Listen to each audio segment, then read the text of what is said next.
ये हमारा question number 8.4 है।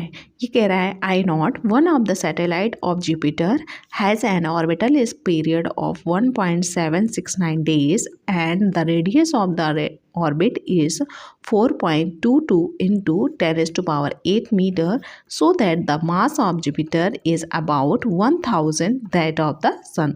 इसका मतलब ये है कि एक हमारा सैटेलाइट है जुपिटर का जिसका नाम है आई नॉट, वो उसकी ऑर्बिटल पीरियड जो है वो 1.769 डेज है और रेडियस ऑफ द ऑर्बिट कितनी है 4.22 इंटू 10 टू पावर 8 मीटर है।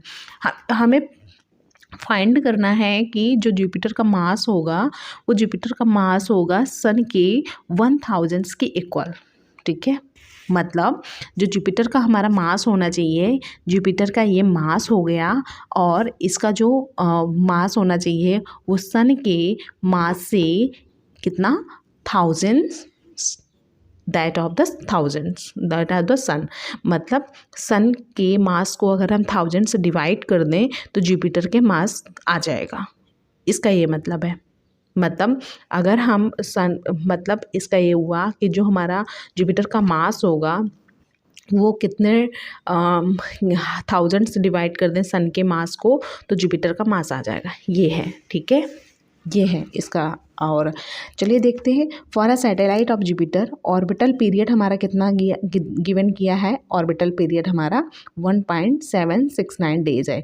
इसके बाद में अगर हम बात करेंगे रेडियस कितनी है, radius 4.22 into 10 to power 8 metre. ठीक है, फिर इसके बाद mass of the Jupiter find करेंगे m1 equals to 4 pi r square r1 square upon gt square. ये हमारा क्या है, कैपलर्स थर्ड लॉ है। ये क्या है, कैपलर्स, जो हमारे कैपलर्स थर्ड लॉ यही है।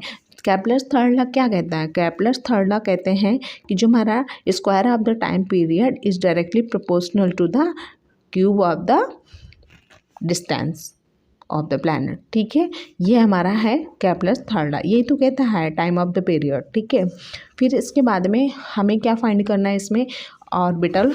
यहाँ से हम फाइंड कर लें, क्या फाइंड कर लें, m1 equals to 4 pi square, हम मास ऑफ द जुपिटर फाइंड कर रहे हैं। ठीक है, 4 पाई स्क्वायर इंटू r1 कितना है 4.22 इंटू 10 टू पावर 8 और क्या लग जाएगा, क्यूब लग जाएगा।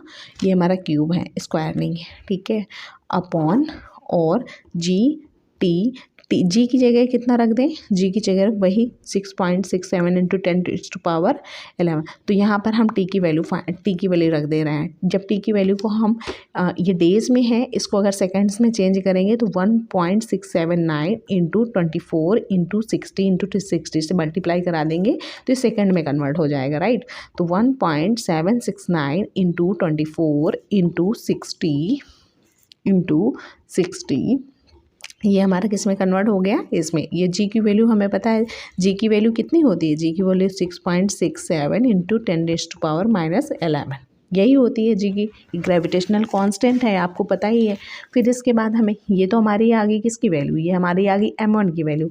अब हम क्या फाइंड करेंगे, ऑर्बिटल पीरियड ऑफ द अर्थ। क्या फाइंड करेंगे हम, ऑर्बिटल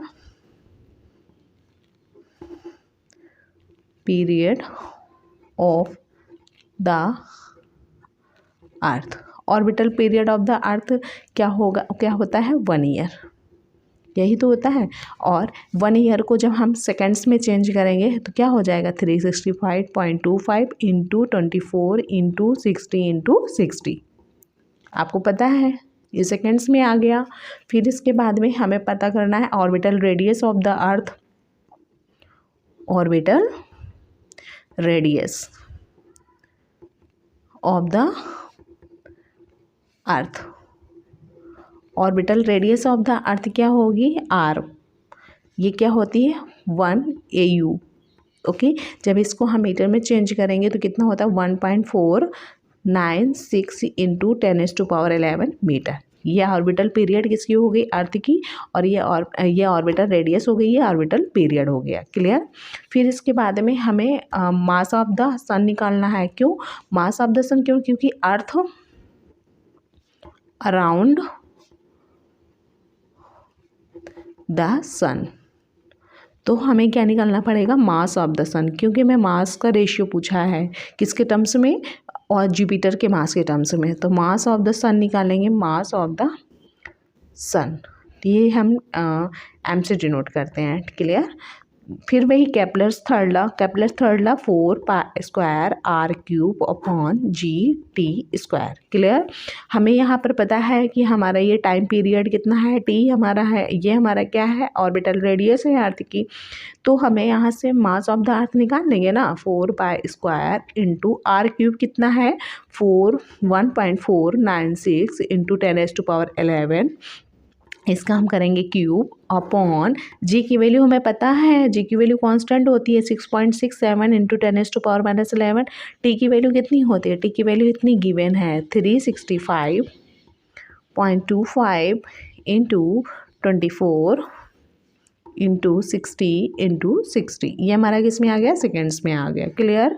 फिर इसके बाद हम क्या करेंगे, ये हमारा हो गया सन का मास, ये हो गया हमारा, ये वाला हो गया हमारा जुपिटर का मास। क्लियर। फिर हम क्या करेंगे, हम डिवाइड करेंगे, ये हमारी सेकेंड इक्वेशन हो गई और ये हमारी क्या हो गई, फर्स्ट इक्वेशन। हम क्या करेंगे, dividing second equation by first equation. जब हम इसको डिवाइड करेंगे तो इसका आंसर कितना आएगा, इसका आंसर आएगा जब इसको हम डिवाइड करेंगे तो m मतलब सेकेंड इक्वेशन, ये m हो गई, m1 हमारी ये फर्स्ट इक्वेशन हो गई, ये m1 ये फर्स्ट इक्वेशन हो गई। इसको डिवाइड करें तो m की वैल्यू पहले पुटअप कर दो, 4 pi square into 1.496 into 10⁻11 cube upon ये हमारा g into 365.25 into 24 into 60 into 60। Clear.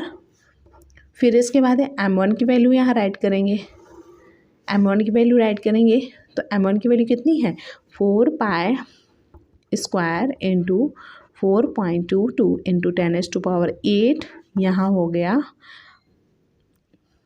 Cube upon जी और 1.769 इंटू 24 इंटू 60 इंटू 60। ये हो गया है ना, ये हो गया। जब इसको हम ऊपर भेज देंगे, जब हम इसको सॉल्व करेंगे, ये से ये कैंसिल आउट, ये कैंसिल आउट। जब हम इसको ऊपर भेजेंगे और इसको जब इसको ऊपर भेज देंगे, ठीक है, और जब हम इसको सॉल्व करेंगे तो कुछ इस तरह से आ जाएगा 1000 इसके इक्वल। जब इसको हम सॉल्व करेंगे तो कुछ इस तरह से आएगा कि जो हमारा मास होगा किसका, सन का जो मास होगा वो हमारा सन का मास कितना है, हमारा सन का जुपिटर का मास है कितना, सन का मास अगर हम यहाँ से निकालेंगे, ये हमारा जुपिटर का मास है, m1 हमारा जुपिटर का मास है और ये हमारा जो केवल m है वो हमारा सन का मास है। तो ये आंसर आएगा हमारे यहाँ से जब इसको हम सॉल्व करेंगे कुछ इस तरह से। ठीक है, जब आप इसको सॉल्व करेंगे तो ये इस तरह से कुछ आंसर आएगा। क्लियर। ये हमारा एक्सरसाइज का क्वेश्चन नंबर 8.5 है। क्वेश्चन नंबर 8.5 कहता है let assume that our galaxy consist of 2.5 into 10⁻11 stars each of 1 solar mass. How long will a star at a distance of 50,000 light year from the galactic center take to complete one revolution? Take the diameter of the Milky Way to be 10⁵ leap year। ठीक है, तो इस question में हमारा कह रहा है कि हमारे इतने नंबर ऑफ स्टार्स हैं एक सोलर सिस्टम में। ठीक है, इतने नंबर ऑफ स्टार हैं, इनका हर एक का मास होगा, बिल्कुल होगा, एब्सोल्युटली होगा, हर एक स्टार का अपना खुद का एक मास होगा। फिर कह रहा है कि एक डिस्टेंस कितनी है, रेडियस कितनी है 50,000 लाइट ईयर, 50,000 लाइट ईयर है। पहले तो हम इसको क्या करेंगे, ये जो हमारी रेडियस है, ये जो हमारे स्टार्स हैं, मतलब जो कहने का मतलब ये हमारी रेडियस हो गई, ये हमारी रेडियस हो गई क्योंकि 50,000 लाइट ईयर क्या है, डिस्टेंस है, डिस्टेंस मतलब ये डिस्टेंस हो गया। तो पहले हम क्या करेंगे, r इक्वल टू हमारा 50,000 लाइट ईयर है। जब 50,000 लाइट ईयर को हम चेंज करेंगे किस में, मीटर में चेंज करेंगे, तो 1 लाइट ईयर में हमें पता है कि 1 लाइट ईयर में कितने मीटर्स होते हैं, 9.46 इंटू 10⁻15 मीटर्स होते हैं। तो हम क्या करेंगे, ये 1 लाइट ईयर में 9.46 इंटू 10⁻15 मीटर होते हैं, तो यहाँ पर 9.46 इंटू 10⁻15 मीटर से मल्टीप्लाई कर देंगे तो मीटर में आ गया, क्या आ गया, डिस्टेंस आ गया मीटर में। क्लियर। फिर इसके बाद में कह रहा है कि जो हमारा मास है, मास मतलब जो भी हमारे स्टार्स का जो मास है, तो टोटल नंबर ऑफ हमारे स्टार्स कितने हैं, टोटल नंबर ऑफ स्टार्स हमारे 2.5 इंटू 10⁻, इतने हैं। ठीक है, 2.5 इंटू 10⁻11 ये टोटल नंबर ऑफ स्टार्स हैं, सोलर मास है। ठीक है, अब हम क्या करें, हर एक मतलब हमारे 1 सोलर सिस्टम में कितने स्टार्स होते हैं और उनका कुछ ना कुछ मास होगा, तो 2.5 इंटू 10⁻, और हर एक का मास होता है 2 इंटू 10⁻30, ये मास होता है। क्लियर। तो जब इसको हम कर, ये हमारा क्या है, मास है, क्या है, मास किस में है, केजी में है। क्लियर। 2.5 इंटू 10⁻11 स्टार्स हैं, हर एक का मास कितना होता है, इतना होता है, और ये केजी में है, मास किस में होता है, केजी में होता है। जब इसको हम कैलकुलेट करें तो यहाँ से कितना आ जाएगा, यहाँ से हमारा आ जाएगा, जब इसको आप कैलकुलेट करोगे तो बस यही वैल्यू यहाँ पुटअप कर देनी है। हमने क्या किया है, कैप्लर्स थर्ड लॉ का यूज़ किया है। कैप्लर्स थर्ड लॉ का यूज़ क्या किया है, m इक्वल्स टू मास निकालना है ना, 4/² r³ ओके। हमें क्या निकालना है, हाउ लॉन्ग, क्वेश्चन कह रहा है how long will a star at a distance of 50 light, हमें निकालना है टाइम, कितना टाइम लेगा ये, तो अगर डिस्टेंस हमारी 50,000 लाइट ईयर है। ठीक है, हमने क्या किया, 50,000 को लाइट ईयर जो है फिर वो उसको हमने चेंज कर लिया है मीटर में। ठीक है, अब यहाँ से हम निकालेंगे कि हमारा जो टाइम पीरियड होगा ये 4π² इंटू आर कितना आया है, आर हमारा इतना आया है 50,000 9.46 इंटू 10⁻15 मीटर। क्लियर। जब इसको आप सॉल्व करेंगे अपॉन, ये हमारा किस में हो गया, ये हमारी पूरी वैल्यू चली जाएगी अपॉन जी की वैल्यू कितनी होती है, 6.67 इंटू 10⁻11, माइनस का 11 होता है, याद रखना। और एम की वैल्यू अभी हमने फाइंड की है, एम की वैल्यू कितनी होती है, 2.5 इंटू 10⁻11 इंटू 2 इंटू 10⁻30। क्लियर। इस पूरे का हम क्या कर देंगे, 1/√2 कर देंगे। क्लियर। जब इसको हम सॉल्व करेंगे, इस पूरी वैल्यू को जब आप सॉल्व करेंगे, जब इस वैल्यू पूरी को आप सॉल्व करेंगे तो इसका आंसर आएगा 1.12 इंटू 10⁻16 सेकेंड, यही इसका आंसर है। ओके, आई होप दैट आपको समझ में आया होगा। नेक्स्ट है हमारा question 8.6, choose the correct alternatives. इसमें हमें करेक्ट अल्टरनेटिव्स बताना है। क्वेश्चन ए नंबर कह रहा है, if the zero of potential energy is at infinity, the total energy of an orbiting satellite is negative of its kinetic या फिर पोटेंशियल एनर्जी। इसका क्वेश्चन का मतलब ये कह रहा है कि if the zero of potential energy का यदि जीरो होना कहाँ पर, इन्फिनिटी पर, तो total energy of an orbiting satellite is negative, तो जो ऑर्बिटिंग सैटेलाइट्स की जो टोटल एनर्जी होगी वो नेगेटिव होगी, किसकी नेगेटिव होगी, काइनेटिक की, पोटेंशियल। तो पता है कि आपने पोटेंशियल को जीरो कर दिया, टोटल एनर्जी क्या होता है, टोटल एनर्जी होता है kinetic energy plus potential energy. जब पोटेंशियल एनर्जी हमारी जीरो हो गई तो कौन बचेगा, काइनेटिक एनर्जी बचेगा। तो इसका आंसर, करेक्ट आंसर होगा हमारा काइनेटिक एनर्जी। क्लियर। नेक्स्ट है हमारा बी नंबर इसी का 8.6 क्वेश्चन का बी पार्ट है, the energy required to launch an orbiting satellite out of earth gravitational influence more और less than the energy required to project a stationary object of at the same height out of earth. इसका मतलब ये है कि जो हमारा हमें launch करना है एक सैटेलाइट, कहाँ से, कि अर्थ के ग्रेविटेशनल इन्फ्लुएंस के बाहर, मतलब अर्थ से बाहर हमें लॉन्च करना है, तो उसके लिए एनर्जी रिक्वायर्ड कितनी होगी, कम होगी कि ज़्यादा होगी, किससे, energy required to project the stationary object, हमें एक स्टेशनरी ऑब्जेक्ट को प्रोजेक्ट करना है, उसको लॉन्च करना है, उसके लिए जो एनर्जी ज़्यादा होगी कि अर्थ ग्रेविटेशनल इन्फ्लुएंस के आउट से जो सैटेलाइट लॉन्च करेंगे उसमें एनर्जी ज़्यादा लगेगी कि इसमें एनर्जी ज़्यादा लगेगी? तो इसका आंसर होगा, और सेम हाइट पे दोनों को करना है, इसका आंसर होगा हमारा कि the energy required to launch an orbiting satellite, कोई एक ऑर्बिटिंग, पहले देखो पहले से कोई मान लेते हैं कि जैसे कि पहले से कोई एक हमारा पहले से कोई घूम रहा है सैटेलाइट, ठीक है, ये पहले से हमारा रिवॉल्व हो रहा है, ऑर्बिटिंग कर रहा है, ठीक है। एक ये सैटेलाइट है जो कि हमारा क्या है, स्टेशनरी है, जो कि हमारा क्या है, स्टेशनरी है। ये वाला सैटेलाइट स्टेशनरी है और ये हमारा ऑर्बिट कर रहा है। तो इसमें पोटेंशियल एनर्जी के साथ साथ काइनेटिक एनर्जी भी है, लेकिन इसमें क्या है, इसमें काइनेटिक एनर्जी नहीं है। तो इसमें क्या नहीं है, इसमें दोनों एनर्जी, इसमें टोटल एनर्जी है और इसमें सिर्फ हमारी पोटेंशियल एनर्जी है। क्लियर?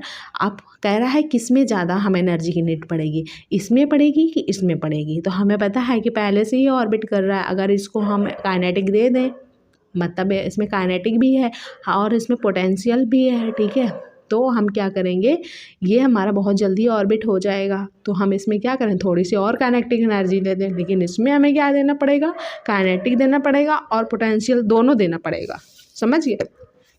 तो इसमें energy required to launch an orbiting satellite out of the earth gravitational influence is less than energy required to project a stationary object. मतलब हमें क्या करना पड़ेगा, जो हमारा ऑर्बिटिंग सैटेलाइट है उसमें जो एनर्जी की नीड होगी, हमारा ऑर्बिटिंग सैटेलाइट को लॉन्च करने के लिए जो एनर्जी रिक्वायर्ड होगी वो कम होगी। किससे कम होगी? Energy required to project a stationary object at the same height.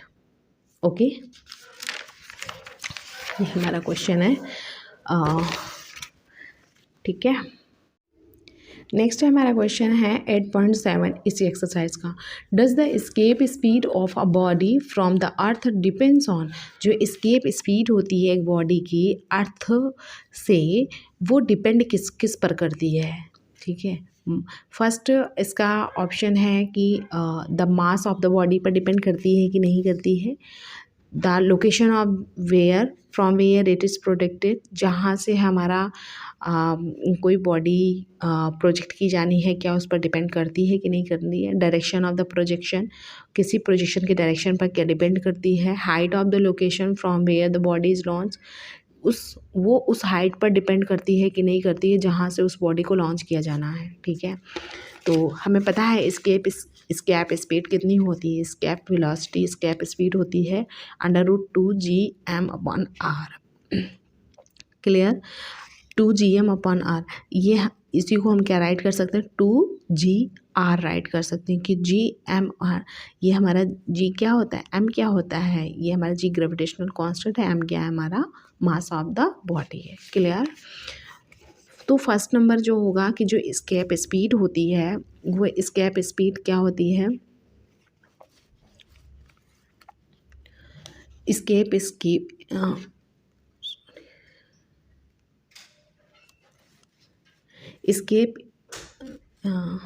अब ठीक है। The escape speed of a body from the earth does not depends on the mass of the body। जो escape speed होती है किसी body की from the earth, वो depend नहीं करती है किस पे, मास ऑफ, मतलब escape स्पीड जो होती है वो मास ऑफ द बॉडी पर डिपेंड नहीं करती है। क्लियर? फर्स्ट नंबर ये हो गया। सेकेंड नंबर ये है कि स्केप स्पीड जो होती है does not depend on the location from where a body is protected, वो उस लोकेशन पर भी डिपेंड नहीं करती है जहाँ से उस ऑब्जेक्ट को प्रोजेक्ट किया जाना है, ठीक है, उस लोकेशन पर भी डिपेंड। तो स्केप स्पीड होती है वो लोकेशन में भी डिपेंड नहीं करती है, इसका आंसर ये होगा। क्लियर? नेक्स्ट है हमारा कि जो स्केप स्पीड है does not depends on the direction of the projection of the body, जो स्केप स्पीड होती है वो direction of the projection of the body पर भी डिपेंड नहीं करती है। क्लियर? ओके।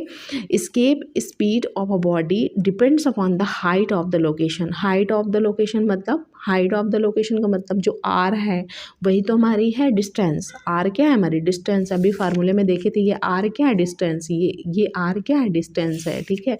तो डिपेंड करती है, तो कैसे हम डिफाइन करेंगे कि जो escape speed of a body depends on the height of the location from where body is project. Height पर डिपेंड करती है जहाँ से उस बॉडी को प्रोजेक्ट किया जाना है। Because the escape velocity depends upon the gravitational potential, क्योंकि जो एस्केप वेलोसिटी होती है वो ग्रेविटेशनल पोटेंशियल पर डिपेंड करती है at the point from which, उस पॉइंट पर जहाँ से जहाँ से उसको प्रोजेक्ट किया जाना है। And this potential depends on the height also, और वो पोटेंशियल जो होता है वो हाइट पर डिपेंड करता है। क्लियर, समझ आया। मतलब जो एस्केप स्पीड होती है वो हाइट ऑफ द लोकेशन पर डिपेंड करती है, और जो हाइट जो एस्केप वेलोसिटी होती है वो डिपेंड करती है ग्रेविटेशनल पोटेंशियल पर, और जो ग्रेविटेशनल पोटेंशियल होता है वो ग्रेविटेशनल पोटेंशियल डिपेंड्स करता है हाइट पर। इसीलिए एक दूसरे से इंटरलिंक है। मतलब पहले क्या है, मतलब ये है कि एस्केप स्पीड जो है वो ग्रेविटेशनल पोटेंशियल पर डिपेंड करती है, और जो ग्रेविटेशनल पोटेंशियल है वो हाइट पर डिपेंड करता है। तो कहने का मतलब तीनों को रिलेट हुए ना हाइट को लेकर, ठीक है, हाइट पर डिपेंड करते हैं ये। मतलब जो ग्रेविटेशनल जो एस्केप स्पीड होती है वो ग्रेविटेशनल पोटेंशियल पर डिपेंड करती है, और जो ग्रेविटेशनल पोटेंशियल है वो हाइट पर डिपेंड करता है, ठीक है। इसलिए इसका आंसर होगा कि yes, escape speed of the body depends on the height of the location from where the body is projected. Okay, next है हमारा इसी में क्वेश्चन नंबर 8.8। क्वेश्चन नंबर 8.8 कह रहा है a comet orbits the sun in a highly elliptical orbit. मतलब एक कोई कॉमेट है और जैसे कि ये कोई सन है, ठीक है, ये सन है, और ले लेते हैं कि कोई एक कॉमेट है, ये हाईली इलिप्टिकल मतलब चपटा, सर्कल का जो होता है वो चपटा फॉर्म होता है, मतलब कुछ ऐसे, ठीक है। ये इलिप्टिकल, हाईली हमने इलिप्टिकल कर दिया है, ठीक है। तो a comet orbits the sun, orbits मतलब ये पाथ, ठीक है, ऑर्बिट्स मतलब घूम रहा है द सन के चारों इन अ हाईली इलिप्टिकल ऑर्बिट, एक हाईली इलिप्टिकल ऑर्बिट पर, ये हाईली इलिप्टिकल ऑर्बिट पर ये घूम रहा है, ठीक है। Does the comet have a constant, मतलब कॉमेट में क्या क्या कांस्टेंट होगा, कॉमेट में क्या क्या कांस्टेंट, लीनियर स्पीड कांस्टेंट होगी, कि एंगुलर स्पीड कांस्टेंट, कि एंगुलर मोमेंटम कांस्टेंट होगा, कि काइनेटिक एनर्जी, कि पोटेंशियल एनर्जी, कि total energy through out its orbit, क्या क्या कांस्टेंट होगा। तो चलिए देखते हैं इस क्वेश्चन में। लीनियर स्पीड क्या होती है, लीनियर स्पीड कॉमेट में क्या कांस्टेंट होगा। Linear speed of the comet is variable, linear speed क्या होगी कॉमेट की, वेरिएबल होगी, किसके according, with Kepler seconds law. Kepler seconds law के अकॉर्डिंग जो लीनियर स्पीड होगी वो हमारी क्या होगी, वेरिएबल होगी। When comet is near the sun, जब कॉमेट सन के पास में होगा, इट्स स्पीड हायर, उसकी स्पीड हमारी क्या होगी, higher. When the comet is far away from the sun, जब कॉमेट हमारा दूर होगा किससे, सन से, तो उसकी स्पीड इज़ वेरी लेस, उसकी स्पीड कैसी होगी, वेरी लेस होगी, क्योंकि अर्थ का ग्रेविटेशनल फोर्स कहीं ना कहीं अफेक्ट करने लगता है, ओके, इसीलिए। एंगुलर स्पीड जो होगी वो हमारी धीरे धीरे वेरी करेगी, किससे, कॉमेट के। कॉमेट जो है वहाँ पर एंगुलर स्पीड हमारी कांस्टेंट नहीं करेगी, it also very slightly angular speed, ठीक है। नेक्स्ट है सी पॉइंट हमारा, comet has constant angular momentum, जो कॉमेट होगा उसमें कांस्टेंट एंगुलर मोमेंटम होगा, ओके। नेक्स्ट है हमारा kinetic energy does not remain, जो काइनेटिक एनर्जी वो होगी वो हमेशा कांस्टेंट नहीं होगी, क्लियर, ये वेरी करती रहती है, ठीक है। Potential energy varies along the path, potential energy path के साथ साथ वेरी करती रहती है, ठीक है। Total energy through out the orbit remains, जो टोटल एनर्जी होगी, टोटल एनर्जी क्या होती है, टोटल एनर्जी होती है हमारी, यहाँ में टोटल एनर्जी जो होती है वो हमारी होती है kinetic energy plus potential energy, clear. तो ये जो टोटल एनर्जी होगी वो हमारी कांस्टेंट होगी, क्लियर। नेक्स्ट है हमारा इसी में 8.9 क्वेश्चन। 8.9 क्वेश्चन है, which of the following symptoms is likely to affiliate an astronaut in space, मतलब इसमें कौन सा ऐसा सिम्टम्स है जो कि एक एस्ट्रोनॉट एफिलिएट करता है, इफेक्ट करता है स्पेस में। वो हाँ, स्वेलन फीट होता है, मतलब पैर फूल जाना। The blood flow in feet would be laser in zero gravity, मतलब जो वहाँ पर जीरो ग्रेविटी होता है वहाँ पर जो ब्लड फ्लो होता है पैरों में, वहाँ कितना होता है, कम होता है, बहुत कम होता है। So the astronaut will not gate Solan, इसलिए जो एस्ट्रोनॉट होते हैं उनके फीट जो होते हैं वो विल नॉट गेट सोलन, फूलते नहीं हैं, ठीक है, सोलन नहीं होते हैं। नेक्स्ट है हमारा इसी में कि जो स्वेलन फेस एस्ट्रोनॉट्स का, उसमें क्या रिलेशन होगा, क्या इफेक्ट्स करेगा स्पेस में जाने से। तो in the condition of weightlessness the face of astronaut is, जैसे कि उस पर हम एक कंडीशन लेते हैं कि कोई एक एस्ट्रोनॉट है और उस एस्ट्रोनॉट पर कोई वेट उसने कैरी नहीं किया हुआ है, तो face of the astronaut is expected to get more supply. जो एस्ट्रोनॉट का जो फेस होगा वो एक्सपेक्ट किया जाता है to get more supply due to it the astronaut, मतलब ब्लड फ्लो कुछ ज़्यादा ही होता है, ठीक है, फेस में। द एस्ट्रोनॉट में डेवलप स्वेलन पे, इसलिए एस्ट्रोनॉट का जो फेस होता है वो हाँ कुछ ज़्यादा ही स्वेलन, फूला फूला सा लगता है, स्वेलन लगता है, ठीक है। नेक्स्ट है इसी में जो हेडेक होता है एस्ट्रोनॉट का स्पेस में जाने से, उस पर क्या इफ़ेक्ट पड़ता है। Due to more blood supply, ज़्यादा ब्लड सप्लाई की वजह से टू फेस में द एस्ट्रोनॉट में गेट हेडेक, एस्ट्रोनॉट्स के सर में हेडेक होने लगता है, ठीक है। नेक्स्ट है हमारा ओरिएंटेशनल प्रॉब्लम क्या होती है एस्ट्रोनॉट में। The space also has, space में ऑल्सो स्पेस में क्या होता है, ओरिएंटेशन वहाँ पर भी होता है। We also have frame of the reference, हम लोग भी क्या एक रेफरेंस का फ्रेम हम होता है हम लोगों में भी, स्पेस में जब जाते हैं अपने आप को ओरिएंट करने का। Hence orientation problem will affects the astronaut in space, orientational problem जो होती है वो स्पेस में एस्ट्रोनॉट्स को अफेक्ट करती है, राइट। तो ये हमारा हो गया क्वेश्चन नंबर 8.9 का डी, ओके।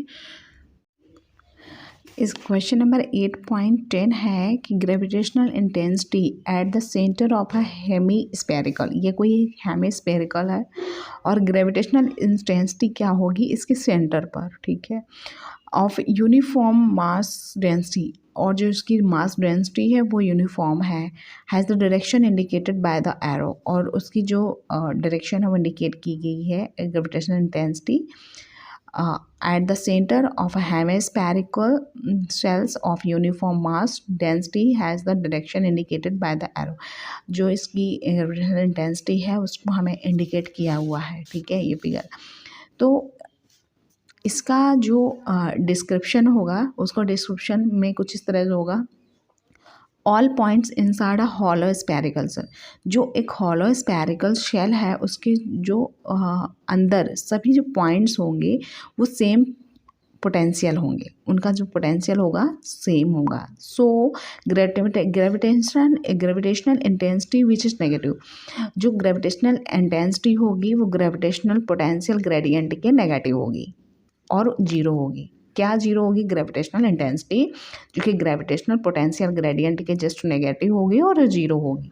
क्या जीरो होगी, ग्रेविटेशनल इंटेंसिटी जीरो होगी, और किसके नेगेटिव होगी, ग्रेविटेशनल पोटेंशियल ग्रेडियंट के नेगेटिव होंगे। Due to zero gravitational intensity के कारण जो ग्रेविटेशनल फोर्स लगेगा एक्टिंग ऑन एनी पार्टिकल, हर एक पार्टिकल पर जो ग्रेविटेशनल फोर्स लगेगा inside a spherical shell, spherical shell के अंदर जो जितने भी पार्टिकल्स होंगे उन पार्टिकल्स पर जो ग्रेविटेशनल फोर्स लगेगा वो सिमेट्रिकली प्लेस्ड होगा, मतलब हर एक पर बराबर बराबर होगा, ओके, इक्वल्स होगा। इफ़ फॉलोज फ्रॉम हेयर, ये फॉलो करते हैं यहाँ से। If we remove the upper hemispherical shell, यदि हम एक अपर अगर कुछ ऐसे बनेगा, ऐसे करके बनेगा, ऐसे करके बनेगा, अगर ये हम अपर हेमिस्फेरिकल शेल को रिमूव कर दे रहे हैं, वही लिखा है hemispherical, the net gravitational force acting on a particle P, जो नेट ग्रेविटेशनल